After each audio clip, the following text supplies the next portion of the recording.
નમસ્તે વિદ્યાર્થીઓ. ધોરણ 11 કોમર્સ વિષય અર્થશાસ્ત્ર 7મો પાઠ જે છે પ્રાચીન ભારત એના વિશે આપણે લેક્ચર 1માં ઘણી બધી ચર્ચા પ્રસ્તાવના સ્વાતંત્ર્ય પહેલાં ભારતીય અર્થતંત્ર, ખેતી, ઉદ્યોગ, સેવા, માર્ગ પરિવહન, રેલવે, રસ્તા આ બધા વિશે ચર્ચા કરી ચૂક્યા છીએ. અને એમાં આગળ આપણે છેલ્લે જે કંઈ છે ચર્ચા એમાં મહેસૂલનો દર એના વિશે પૂરું કરેલું હતું. આજનો આ લેક્ચર નંબર 2માં આગળનો જે કંઈ મુદ્દો છે એમાં આગળ અભ્યાસ કરીએ. કરવેરાના ઊંચા દરો. કરવેરો જે છે એને અંગ્રેજીમાં આપણે ટેક્સ કહીએ છીએ, હિન્દીમાં એને લગાન કહીએ છીએ અને પહેલાં એને પ્રાચીન સમયમાં એને મહેસૂલ એવું નામ આપવામાં આવતું. જોઈએ, બ્રિટિશ શાસન દરમિયાન કરવેરાની આવક અંગે દાદાભાઈ નવરોજીની ગણતરી મુજબ 1876માં ઊંચી આવકવાળા બ્રિટનમાં કરવેરા દ્વારા રાષ્ટ્રીય આવકના 8% જેટલો હિસ્સો આપતા હતા. અંગ્રેજો છે એના શાસન દરમિયાન કરવેરા અંગે જે કાંઈ ગણતરી એવી હતી દાદાભાઈ નવરોજીની કે ભાઈ બ્રિટનમાં કરવેરા દ્વારા એ રાષ્ટ્રીય આવકના કેટલા ટકા હિસ્સો આપતા હતા? 8%. બરાબર, એવું હતું બ્રિટનમાં. જ્યારે બ્રિટિશ સરકાર ભારતમાં નીચી આવકવાળા હોય, એક તો આવક કેવી નીચી, એની પાસેથી 15% જેટલો રાષ્ટ્રીય આવકનો હિસ્સો કરવેરા રૂપે ઉઘરાવતી હતી. જો તમે બેની સરખામણી કરો એટલે તમને ખ્યાલ આવે. ઇંગ્લેન્ડમાં જે છે એ ઊંચી આવકવાળા જે લોકો હોય એની પાસેથી કરવેરાના કેટલા ટકા લેતા? 8%. ભારતમાં એક તો કેવા હોય, નીચી આવકવાળા હોય, એની પાસેથી છે રાષ્ટ્રીય આવકના કેટલા ટકા કરવેરો લેતી અંગ્રેજ સરકાર? 15%. એટલે એની કરતાં વધારે કરવેરો ઉઘરાવતી. દાખલા તરીકે મીઠા ઉપરનો કરવેરો. ભારતમાં મીઠું દરિયાકાંઠે અને રણ પ્રદેશમાં સરળતાથી મળતું. તેમ છતાં પણ અંગ્રેજ સરકાર ઇંગ્લેન્ડથી જહાજો દ્વારા મીઠું ભારતમાં લાવતી હતી. ભારતમાં મીઠું જે છે એ દરિયા કિનારે અને રણ પ્રદેશમાં સરળતાથી મળતું જ હતું, ઉપલબ્ધ હતું જ તે. છતાં પણ અંગ્રેજ સરકારે શું કર્યું તો કે ઇંગ્લેન્ડથી છે એ મીઠું જહાજમાં ભરી અને ભારતમાં લાવવામાં આવતું અને એ ઇંગ્લેન્ડનું જે કાંઈ મીઠું એ ભારતમાં ઊંચા ભાવે અંગ્રેજ સરકાર વેચતી હતી. જ્યારે ભારતમાં પાકેલું જે મીઠું હોય દરિયા કિનારે કે રણ પ્રદેશમાં, એના ઉપર એ કરવેરો કેવો લેતો? ઊંચો લે. અને જેથી ભારતમાં જે બનતું મીઠું છે એ મોંઘું પડે અને અંગ્રેજો દ્વારા પકવવામાં આવેલું ઇંગ્લેન્ડથી લાવેલું જે મીઠું છે એને સસ્તું પડે. જેથી એક તરફ બ્રિટિશ શાસનને કરવેરાની આવક થાય, બીજી તરફ ભારતીય મીઠું જે છે એ મોંઘું હોવાથી તે ઓછું વેચાય અને તો બ્રિટનને એનો લાભ વધુ થાય. દરેક વ્યક્તિને મીઠાની જરૂરિયાત તો રહેશે જ તે. એવી પ્રાથમિક જરૂરિયાતો હતી, એના ઉપર અંગ્રેજ સરકારે વધારે કરવેરો મૂકી દીધો. ભારતમાં એકદમ સસ્તી કિંમતે એ મીઠું ઉપલબ્ધ હતું તે દરિયા કિનારે રણ પ્રદેશમાં. તો એ મીઠા ઉપર, ભારતના મીઠા ઉપર એણે અંગ્રેજ સરકારે વધારે કરવેરો મૂક્યો અને જહાજો દ્વારા આવેલું ઇંગ્લેન્ડથી જે મીઠું જે છે તો એની ઉપર ટેક્સ ઓછો, એની ભારતમાં વેચતું. એના હિસાબે તો કે એને ટેક્સ ભારતમાંથી પણ વધારે મળે અને પોતાનું જે કંઈ મીઠું છે એ પણ વેચાઈ જાય. આથી ગાંધીજીએ દાંડી કૂચ કરી પોતાના 78 સાથીઓ સાથે એ દાંડી કૂચ કરી અને સવિનય મીઠાના એ કાયદાનો ભંગ કર્યો, મીઠાનો સત્યાગ્રહ કર્યો. એ બધું આપણે શીખી ગયા છીએ. બરાબર. એટલે આ કરવેરાના ઊંચા દરો એવા હતા. આની જેમ કાપડમાં પણ એવું હતું. અને જે કાંઈ છે આવકમાં તો કે જેમ અંગ્રેજો છે એની ભલે ઊંચી આવક હોય તો 8% અને ભારતમાં એક તો નીચી આવક હોય તો 15%. મીઠું છે જીવન જરૂરિયાતની વસ્તુ કહેવાય, તો ભારતમાં પાકેલું મીઠું હોય તો એની ઉપર કરવેરો ઊંચો લેવાતો અને અંગ્રેજો જે છે તો કે ઇંગ્લેન્ડથી જહાજો દ્વારા મીઠું ભારતમાં લાવતી અને વેચતી, એટલે બધી રીતે કહીએ તો એ બ્રિટનને જ લાભ થાય. અને એના હિસાબે જ એ અંગ્રેજોએ એ સવિનય એટલે વિનય સાથે એ જવાબ ગાંધીજીએ દાંડી કૂચ કરીને મીઠાનો એ સત્યાગ્રહ કર્યો હતો. આગળ જોઈએ 8મો મુદ્દો, જકાતના વિવિધ દર. આયાત અને નિકાસ થતી વસ્તુઓ પર જે કરવેરો નાખવામાં આવે છે તેને જકાત કહે છે. બીજા દેશમાંથી આપણા દેશમાં વસ્તુને લાવવામાં આવે તો એને આયાત કહીએ છીએ, એ આપણે જાણીએ છીએ. આપણા દેશમાંથી એ વસ્તુને બીજા દેશમાં મોકલવામાં આવે તો એને આપણે નિકાસ કહીએ છીએ. એના ઉપર જે કરવેરો નાખવામાં આવે એને જકાત તરીકે ઓળખીએ છીએ. ઈસ્ટ ઇન્ડિયા કંપનીએ મુઘલ બાદશાહ પાસેથી 1716માં સનદ મેળવી, એટલે કે પરવાનગી મેળવી. પહેલાં જે છે એ કરવેરો ઉઘરાવવાની, મહેસૂલ ઉઘરાવવાની સત્તા કોની પાસે હતી? રાજાઓ પાસે. રાજાઓ પાસેથી સત્તા લઈ અને એ અંગ્રેજોએ એની મંજૂરી મેળવી. તે પ્રદેશ પૂરતી જકાતોમાં માફી મેળવી. તેનાથી વિરુદ્ધ ભારતીય વેપારીઓને વિવિધ પ્રદેશની જકાત ભરવી પડતી. દાખલા તરીકે તો એક ઉદાહરણ આપ્યું છે, એના ઉપરથી આપણે સરળતાથી ખ્યાલ આવે કે ભાઈ જકાતના કરવેરાઓ કેવા પ્રકારના હતા. ભારતના સુતરાઉ કાપડ જે છે એના ઉપર નિકાસ ઉપર કેટલા ટકા જકાત હતી? 15%. એટલે અહીંથી બહાર મોકલવું હોય તો 15% તો જકાત ભરવી પડે. જ્યારે બ્રિટનથી એટલે કે અંગ્રેજો દ્વારા ઉત્પાદન થયેલું ઇંગ્લેન્ડથી આવતું જે સુતરાઉ કાપડ છે એના ઉપર માત્ર 2.5% જકાત નાખવામાં આવી. ખ્યાલ આવ્યો? આપણે અહીંથી મોકલવું હોય તો એની ઉપર આપણને મોંઘું પડે, 15% જકાત ભરવી પડે. જ્યારે ઇંગ્લેન્ડથી આવતું કાપડ છે ભારતમાં વેચાવા માટે તો એની ઉપર માત્ર જકાત કેટલી? 2.5%. એનો અર્થ શું થયો? તો કે ભારતમાં જે વેચવામાં આવતું ભારતનું કાપડ એ એને મોંઘું પડતું, ઇંગ્લેન્ડથી આવતું સુતરાઉ કાપડ જે છે એ કેવું પડતું? સસ્તું પડતું. એનો મતલબ એ કે અંગ્રેજોનું જે બનાવેલું કાપડ છે એ સસ્તું અને ભારતના લોકોએ બનાવેલું કાપડ કેવું પડે? મોંઘું. એટલે અંગ્રેજો દ્વારા એ ઉત્પાદન થયેલું કાપડ વેચાય, ભારતમાં કાપડની નિકાસ થાય નહીં. આ ભેદભાવભરી જકાત નીતિએ ભારતના સુતરાઉ કાપડના ઉદ્યોગને બરબાદ કર્યો. બાકી આપણે પહેલાં શીખી ગયા છે ને કે સુતરાઉ કાપડ, તેજાના, ગળી, મરી, મલમલ, મસાલા આ બધામાં ભારત અગ્રેસર રહેતો. વિશ્વમાં એ મોટાભાગના દેશોમાં ભારત નિકાસ કરતો અને એના હિસાબે જે સમૃદ્ધ દેશ કહેવાતો. પણ સુતરાઉ કાપડ જે છે એના ઉપર જકાત 15% નાખવામાં આવી, જેથી એ ભારતના સુતરાઉ કાપડનો ઉદ્યોગ પણ પાયમાલ થયો. આમ આવી નીતિથી સમગ્ર ભારતીય ઉદ્યોગ નીતિ એની પડતી શરૂ થઈ. ત્યાર પછી આગળ 9મો મુદ્દો, ઉદ્યોગ નીતિ. બ્રિટનમાં ઈસવીસન 1750થી 1830ના સમયગાળા દરમિયાન ઔદ્યોગિક ક્રાંતિ થઈ. તે સમયગાળા દરમિયાન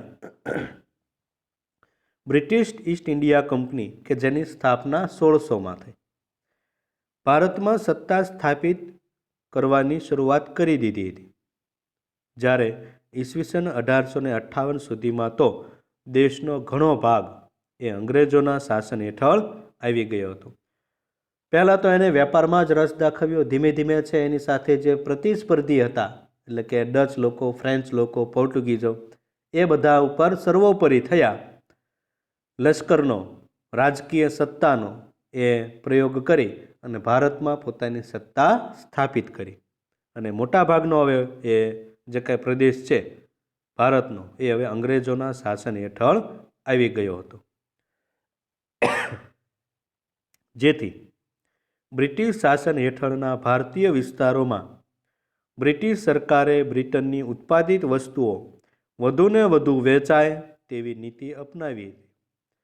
જેથી ભારતીય ઉદ્યોગ સાહસિકો નિરુત્સાહી બન્યા, કારણ કે પોતાની વસ્તુ જે છે એ વેચાય નહીં એવી ઉદ્યોગની નીતિ એણે બનાવી અને બ્રિટિશ સરકારની વસ્તુઓ જે છે એ જ વેચાય. વિકાસના માર્ગે આગળ વધવાને બદલે એની પડતી શરૂ થઈ. જેમ કાપડ ઉદ્યોગ છે પડી ભાંગ્યો, એમ ઉદ્યોગો જે છે લોખંડનું ઉત્પાદન કરનારા એ પણ પડી ભાંગ્યા. જેથી ભારતીય ઉદ્યોગો પડી ભાંગ્યા અને તેના કારણે શ્રમિકોની બેકારી વધી, જે તેમને ફરી ખેતી તરફ વાળવામાં કારણભૂત બની. પહેલાં આ બધા જે લોકો છે ખેતીની બદલે ઉદ્યોગો ઉપર પણ આધાર રાખતા. એવું નહીં કે ઉદ્યોગો નહોતા, ઉદ્યોગો પણ હતા, ખેતી પણ હતી, પણ મોટાભાગના લોકો જે છે ખેતી ઉપર જ આધાર રાખતા. ખેતીમાં પ્રચંડ બેરોજગારી પહેલાં જોવા નહોતી મળતી. એની પાછળનું કારણ છે કે અમુક લોકો છે એ ઉદ્યોગો ઉપર પણ આધાર રાખતા. એટલે ખેતીમાંથી પણ આવક મળે અને ઉદ્યોગોમાંથી પણ મળે. પણ ઉદ્યોગો જે છે એ વિકાસના માર્ગે આગળ વધવાને બદલે એની પડતી થઈ. ભારતીય ઉદ્યોગ સાહસિકો જે હતા, માલિકો, એ બધા નિરુત્સાહી બન્યા અને એના હિસાબે જે છે એ વળી પાછા ઉદ્યોગોમાં જે કામ કરનારા લોકો હતા એ પાછા ખેતી તરફ વળવા લાગ્યા. જેથી ખેતી ઉપર શ્રમિકોનું ભારણ વધ્યું. ખેતી ઉપર શ્રમિકોનું ભારણ વધે એટલે કૃષિની ઉત્પાદકતા ઘટે અને એમાં જોવા મળતી પ્રચંડ બેરોજગારી એ વધે. એટલે ઘણા બધા પ્રશ્નો ઊભા થાય. આવક ઓછી, નીચી આવકનું વિષ ચક્ર એ સતત ચાલુ જ રહે. એટલે આવા પ્રકારની જે છે એ નીતિ અંગ્રેજોએ અપનાવી, જેથી ભારતના ખેતી ઉદ્યોગ આ બધામાં પડતી શરૂ થઈ. ત્યાર પછી 10મો મુદ્દો છે આર્થિક શોષણ. ત્યાર પછી 10મો મુદ્દો છે આર્થિક શોષણ. બ્રિટિશ અર્થતંત્રને સુદૃઢ કરવાના આશયથી ઈસ્ટ ઇન્ડિયા કંપની અને બ્રિટિશ સરકારે એવા પ્રકારની વ્યૂહરચનાઓ અપનાવી કે જેના દ્વારા માત્ર બ્રિટિશ અર્થતંત્રને જ લાભ થાય. તેઓએ ખાસ કરીને એવી વ્યાપાર નીતિઓ અપનાવી કે જેના હિસાબે માત્ર બ્રિટિશ અર્થતંત્રને લાભ થાય, પણ કોના ભોગે? ભારતના ભોગે. જેના દ્વારા ભારતીય સાધનોનો મહત્તમ ઉપયોગ કરી ભારતમાં જે ખનિજ સંસાધનો છે એનો પૂરેપૂરો વધુમાં વધુ ઉપયોગ કરી બ્રિટનના ઉદ્યોગોનો વિકાસ થાય.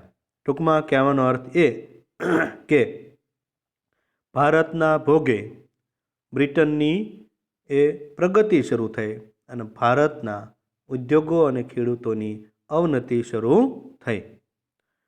આ ઉપરાંત તેમની ખેત નીતિ અને ઔદ્યોગિક નીતિઓ પણ બ્રિટનમાં વિકાસને પ્રોત્સાહક રૂપ હતી.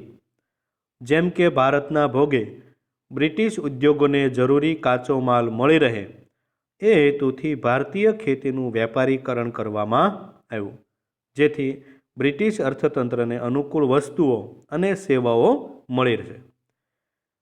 અંગ્રેજ સરકાર જે છે એનું અર્થતંત્ર જે છે એને વધારેમાં વધારે મજબૂત બનાવવા માટે બ્રિટિશ સરકારે અને ઈસ્ટ ઇન્ડિયા કંપનીએ એવા પ્રકારની જ વેપારની નીતિઓ અપનાવી કે જેમાં માત્ર ને માત્ર બ્રિટિશ અર્થતંત્રને જ લાભ થાય. ભારત જે છે એમાં જે સંસાધનો છે એનો ઉપયોગ કરવાનો વધુમાં વધુ, પણ એને કોઈ લાભ થવો જોઈએ નહીં. એટલે કે ભારતના સાધનોનો મહત્તમ ઉપયોગ કરવાનો અને બ્રિટનના એના હિસાબે બ્રિટનના ઉદ્યોગોનો વિકાસ થાય. બ્રિટનના વિકાસને પ્રોત્સાહક રૂપ એવી નીતિઓ જેણે એ અમલમાં મૂકી.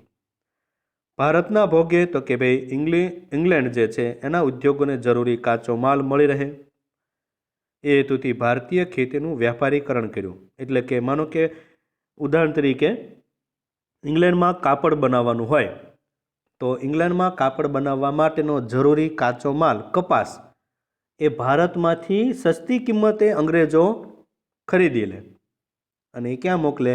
ઇંગ્લેન્ડ. ઇંગ્લેન્ડમાં તૈયાર થતું જે કાપડ જે છે એ પાછા ઊંચી કિંમતે પાછા વેચવા ક્યાં આવશે? ભારતમાં. આમ બે રીતે છે એ ભારતની અવનતિ શરૂ થઈ અને ઇંગ્લેન્ડની પ્રગતિ શરૂ થઈ, જેથી બ્રિટિશ અર્થતંત્રને અનુકૂળ વસ્તુઓ અને સેવાઓ મળી રહે. ત્યાર પછી 11મો મુદ્દો છે હસ્તકલા કારીગરીનું શોષણ. વિવિધ હસ્તકલા વસ્તુઓના વેચાણ દ્વારા ઈસ્ટ ઇન્ડિયા કંપની ભારે આવક ઊભી કરવા ઈચ્છતી હતી. ભારતમાં એવા પ્રકારના કૌશલ્ય ધરાવતા ઉત્તમ કક્ષાના કારીગરો એ હતા કે જેની જોડ વિશ્વમાં બીજા કોઈ દેશ પાસે મળે જ નહીં. હાથવણાટના કામો, હસ્તકલા કારીગરીના નમૂનાઓ જે છે તો એવી વસ્તુઓ છે એ આખી દુનિયામાં બીજા કોઈ વ્યક્તિઓ દ્વારા બનાવવામાં આવતી જ નહીં. એવી જે છે વસ્તુઓ એ માત્ર ભારતના જે કલા કારીગરી જાણતા લોકો દ્વારા જ એ બનાવવામાં આવતી. તો ઈસ્ટ ઇન્ડિયા કંપની જે છે એ આવી હસ્તકલાની વસ્તુઓ જે છે એની વેચાણ કરી અને વધારે આવક મેળવવા ઈચ્છતી હતી. તો એણે શું કર્યું? આંતરિક વેપારમાં ઇજારાનો લાભ લઈ, ઇજારાનો લાભ એટલે ઇજારામાં શું હોય તો કે વસ્તુના વેચનાર કોણ હોય? એક જ હોય. ખરીદનાર ભલે અસંખ્ય, એટલે કે આખી દુનિયા ખરીદનાર હશે, પણ એ વસ્તુને વેચનાર માત્ર કોણ રહેવાનું? ઇંગ્લેન્ડ. આવા પ્રકારની એની નીતિ હતી. એટલે આંતરિક વેપારમાં ઇજારાનો લાભ લઈ હસ્તકલાના કારીગરો પાસેથી જે હાલમાં બજાર કિંમત ચાલતી હોય એની કરતાં 15થી 40% એની કિંમત કેવી આપે? ઓછી. જો એનું શોષણ કર્યું, એની પાસેથી વસ્તુ ખરીદી લે છે અને એ પણ 15થી 40% કિંમત ઓછી રાખી અને એ વસ્તુ ખરીદી લઈ અને જો કારીગરો જે છે એ પોતાની વસ્તુ નીચા ભાવે આપવા માટે ના પાડે, આનાકાની કરે, તો અંગ્રેજો દ્વારા એને શારીરિક જુલમ કરવામાં આવતો, એને સજા અને દંડ કરવામાં આવતો. એટલે ના છૂટકે પણ ભારતના હસ્તકલા કારીગરીના જે વ્યક્તિઓ છે એ 15થી 40% ખોટ ખાય અને અંગ્રેજોને આપી દેતા. જો આપવાની ના પાડે તો એની ઉપર શારીરિક જુલમ કરતા. 15થી 40% જે કિંમત હાલતી હોય એનાથી ઓછી કિંમતે લઈ અને અંગ્રેજો છે એ આખા વિશ્વને એ વસ્તુ આપી અને ભારે આવક ઊભી કરવા માંગતા હતા. એટલે કલા કારીગરીના જે નમૂનાઓ જે બનાવતા એનું પણ શોષણ થયું. કાપડ ઉદ્યોગ પણ પડી ભાંગ્યો. આ ખેતી જે છે એ પણ પડી ભાંગી. ધીમે ધીમે જુઓ તો ભારતીય અર્થતંત્ર જે હતું સ્વાતંત્ર્ય પહેલાંનું, બરાબર, એ ધીમે ધીમે જે છે એ નુકસાનની તરફ આગળ વધવા લાગ્યો. 12મો મુદ્દો છે મૂડીરોકાણ પ્રવાહ. બ્રિટિશ શાસન દ્વારા ભારતની અને બ્રિટનની જે મૂડીનું રોકાણ કરવામાં આવ્યું તેની દિશા બ્રિટન તરફી અને ભારત વિરોધી રાખવામાં આવી. મૂડીરોકાણનો પ્રવાહ તો કે એક તરફી રાખવામાં આવ્યો. મૂડીનું રોકાણ કરવામાં આવ્યું પણ ક્યાં? તો કે બ્રિટનમાં. એટલે કે એની દિશા બ્રિટન તરફી રાખવામાં આવી અને ભારતની વિરોધી. મૂડીરોકાણથી ભારત પર અંગ્રેજોનું સામ્રાજ્ય કાયમ રહે અને બ્રિટિશ અર્થતંત્રને તેનો બધો જ લાભ મળે, સઘળો લાભ મળે તેવું પ્રયોજન કરવામાં આવ્યું હતું. દાખલા તરીકે રસ્તા અને રેલવે પાછળ થયેલું જંગી મૂડીરોકાણ, આ બધું મૂડીરોકાણ છે એ ભારતના લોકો પાસેથી ઉઘરાવીને કરવામાં આવતું પોતાના સ્વાર્થ માટે. એણે રેલવે બધી સ્થાપના કરી 1853માં મુંબઈ અને થાણા વચ્ચે 22 માઇલનું અંતર, પણ એનું જે કાંઈ બધું કામ કોણે કર્યું? રેલવે સ્થાપવાનું? ભારતના મજૂરોએ, કારીગરોએ. રોકાણ કોણે કર્યું? ભારતના લોકોએ. અને એનો લાભ કોને મળશે? ઇંગ્લેન્ડને. આ મૂડીરોકાણ પાછળનો મુખ્ય હેતુ બ્રિટનમાં કાચા માલની આયાતને, ભારતમાં તૈયાર વસ્તુઓની નિકાસને અને લશ્કરી હેરફેરને અનુકૂળ રહે તેવા રસ્તા અને રેલવે રૂટ તૈયાર કરવાનો હતો. કે ભારતમાંથી કાચા માલ જે છે એ અંગ્રેજો લઈ જાય ઇંગ્લેન્ડ તરફ, ત્યાંથી લશ્કરને જે કાંઈ સૈન્ય લાવવું હોય તો પણ રેલવે દ્વારા એ લાવી શકાય. ટૂંકમાં ભારતના ભોગે ઇંગ્લેન્ડ સમૃદ્ધ થયું. તદુપરાંત રેલવે માટેના ઉચ્ચ તજજ્ઞો અને અધિકારીઓને બ્રિટનથી ઊંચા દરે ભારતમાં લાવવામાં આવે. ઇંગ્લેન્ડથી એ રેલવેના જે નિષ્ણાત વ્યક્તિઓ હોય, તજજ્ઞો, એવા બધા અધિકારીઓ બ્રિટનથી ભારતમાં લાવવામાં આવ્યા. બ્રિટિશ શાસન દ્વારા શિક્ષણ પાછળ મૂડીરોકાણ કરી બ્રિટિશ સરકારને અનુકૂળ એવા કારકુનો જ મળી રહે એવું શિક્ષણ આપતા. ભારતના લોકોને શિક્ષણ આપે, પણ માત્ર ને માત્ર કારકુન, ક્લાર્ક બની શકે એવું જ, એનાથી ઉચ્ચ શિક્ષણ નહીં. મૂડીરોકાણ ખર્ચ કરવામાં આવ્યું અને આ તમામ મૂડીરોકાણ ખર્ચને ઊંચા વ્યાજ દરે બ્રિટનમાંથી મૂડી લાવી અને ગોઠવવામાં આવ્યું. બ્રિટનમાંથી ઊંચા દરે એ મૂડી લાવ્યા અને એ બધાનું વ્યાજ ભરવાનું કોને? ભારતે ભરવાનું. અને તેનો સમગ્ર બોજો એ ભારતના માથે જ લાદવામાં આવ્યો. આવા પ્રકારની મૂડીનો પ્રવાહ રાખવામાં આવ્યો. રેલવે દ્વારા જે છે તો કે કાચો માલ એ કપાસ ભારતમાંથી લઈ અને ઇંગ્લેન્ડ મોકલવો, ત્યાંથી તૈયાર કાપડ, શસ્ત્રો, સૈન્ય, ઉચ્ચ અધિકારીઓ એ બધા ભારતમાં લાવવામાં આવતા. શિક્ષણ માટે જે છે તો કે ઊંચું મૂડીરોકાણ એ ઇંગ્લેન્ડે કર્યું અને એના માટેનો જે વ્યાજ અને એ બધો બોજો એ ભારતના માથે એ નાખવામાં આવ્યો. એટલે ભારત જે છે એક સમયે જે સમૃદ્ધ દેશ ગણવામાં આવતો, એની બદલે ધીમે ધીમે એ આખો દેશ એ પાયમાલ થઈ ગયો. ભારતીય અર્થતંત્ર જે છે સ્વતંત્રતા પહેલાંનું, તો એમાં એ 13મો મુદ્દો જોઈએ, વિવિધ ભરણાનો બોજો. ભારતે બ્રિટિશ હુકુમત વહીવટનો ચાર્જ પણ ચૂકવવો પડતો, જે હોમ ચાર્જીસ એટલે કે ભરણા તરીકે ઓળખાતો. યાદ રાખજો વિદ્યાર્થીઓ, પરીક્ષામાં તમને એ પ્રશ્ન પૂછાય છે, હોમ ચાર્જીસ એટલે શું? બરાબર, તો હોમ ચાર્જીસ છે એનો અર્થ ભારતે બ્રિટિશ હુકુમતનો ચાર્જ પણ ચૂકવવો પડતો, જેને હોમ ચાર્જીસ એટલે કે ભરણા તરીકે ઓળખવામાં આવતું. પરીક્ષામાં તમને પૂછાય છે હોમ ચાર્જીસ એટલે શું? તો આ જે છે એનો જવાબ છે જે તમારે યાદ રાખવાનો છે. કહેવાનો અર્થ શું? હોમ ચાર્જીસ એટલે શું? તો કે બ્રિટિશ અંગ્રેજો દ્વારા જે કાંઈ વહીવટ કરવામાં આવતો અને જે કાંઈ અંગ્રેજો બધા વહીવટ કરે એ બધો વહીવટનો ખર્ચ પાછો કોને ભોગવવો પડતો? ભારતે. તો એને કહેવાય હોમ ચાર્જીસ. બરાબર, જોઈએ આગળ. ભારતે બ્રિટિશ હુકુમત વહીવટનો ચાર્જ પણ ચૂકવવો પડતો હતો, જે હોમ ચાર્જીસ એટલે કે ભરણા તરીકે ઓળખાતો. ભારતે બ્રિટિશરોને આવી કેટલીક ચૂકવણીઓ પણ કરવી પડતી. જે કાંઈ કામકાજ, મૂડીરોકાણ બધું કરે ઇંગ્લેન્ડ, અને એનું વ્યાજ અને એનું જે કાંઈ ભરણું જે છે, એના જે કાંઈ સૈન્યનો પગાર જે છે, ચૂકવણી બધી જે કાંઈ નાણાકીય હોય ઇંગ્લેન્ડની, તો એ બધી ભારતે કરવાની. જેમ કે બ્રિટિશ અધિકારીઓના પગાર અને પેન્શન આ ભારતમાંથી થાય. ભથ્થાઓ, લશ્કરનું ખર્ચ, દેવું એ ઇંગ્લેન્ડે લીધું હોય તો દેવા ઉપરની વ્યાજની ચૂકવણી, આ બધું જે છે એ ભારતે ચૂકવવું પડતું અને એને કહેવાય હોમ ચાર્જીસ. જેના આધારે બનતું બજેટ બ્રિટનમાં રજૂ થતું. ઈસવીસન 1924-25ના વર્ષોમાં 300 લાખ પાઉન્ડ જેવી જંગી રકમ ભારતે ચૂકવવી પડી હતી. બ્રિટિશ હુકુમત છે એ બધો વહીવટ કરે, અધિકારીઓના પગાર, પેન્શન, ભથ્થા, લશ્કરી ખર્ચ, દેવું, દેવા ઉપરનું વ્યાજ, આ બધું ચૂકવણી કરવાની કોને? ભારતે. એના સમયે જોઈએ તો 1924-25માં 300 લાખ પાઉન્ડ જેટલી રકમ ભારતે ચૂકવી અને 1945માં તો જોઈએ તો કેટલી?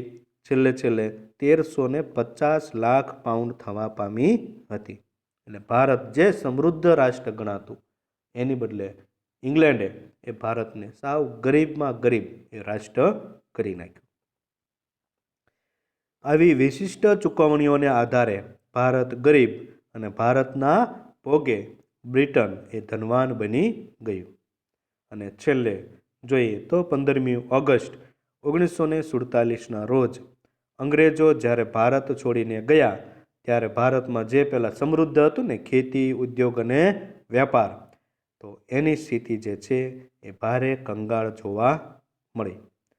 લગભગ 150 વર્ષના એ સમયગાળામાં દેશની માથાદીઠ આવક ઘટવા પામી અને ભારતીય અર્થતંત્ર જે ઇંગ્લેન્ડ કરતાં ક્યાંય સમૃદ્ધ હતું તે બ્રિટિશ શાસનના શોષણને કારણે ઇંગ્લેન્ડની સરખામણીમાં ખૂબ જ ગરીબ બન્યું હતું. એક પણ ક્ષેત્ર, ખેતી હોય, ઉદ્યોગ હોય કે પછી વ્યાપાર હોય, સેવા ક્ષેત્ર હોય, દરેકમાં એણે પોતે એ બધાનું શોષણ કર્યું.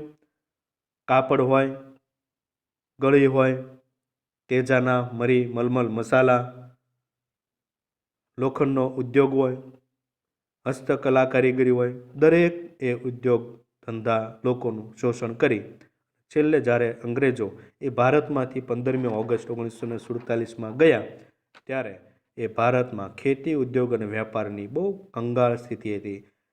150 વર્ષના શાસનગાળામાં એ ભારત એકદમ ગરીબમાં ગરીબ રાષ્ટ્ર બન્યું. આ જે છે એ આઝાદી પહેલાં ભારતની જે કાંઈ સ્થિતિ હતી એના વિશેના આપણે 13 મુદ્દાઓની ચર્ચા આ લેક્ચર 2માં કરી.